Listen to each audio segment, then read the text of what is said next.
தந்த பழம். ஒரு நாள் ஒரு அண்ணன் வந்து விளையாடிட்டு இருக்காங்க சாயங்காலத்துல.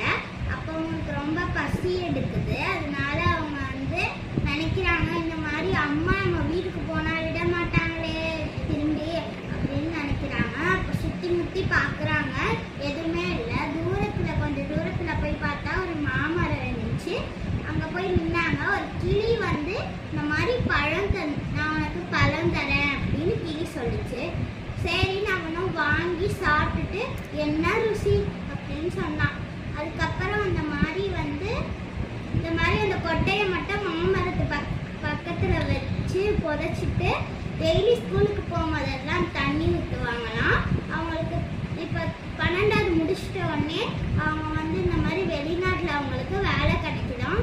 அவங்க போய் இந்த மாதிரி வெளிநாட்டில் வேலைக்கு போயிட்டு வரும்போது அந்த மாமரம் வந்து பெருசா வளர்ந்து கிளிகள்லாம் சந்தோஷமா இருந்துச்சு. அதுதான் இந்த கதையோட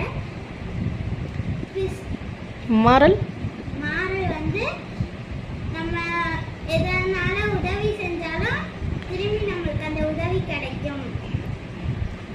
சரி, அது கிடையாது. மாறல் வந்து இன்னைக்கு நம்ம விதைச்ச மரம் வந்து நாளைக்கு எப்படி கிடைக்கும், நமக்கு பலன் தரும். சரியா?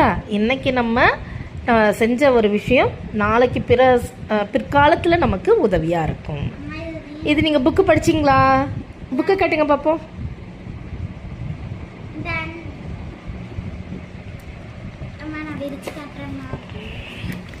இதுதான் அவங்க புக்கு படிச்சிருக்காங்க. ரீடிங் ப்ராக்டிஸ்க்காக ஒரு புக்கு ரீட் பண்ணணும், அந்த பழக்கம் அவங்களுக்கு வரணும் அப்படின்றதுக்காக ஸ்டார்ட் பண்ணியிருக்கு. Okay, thank you.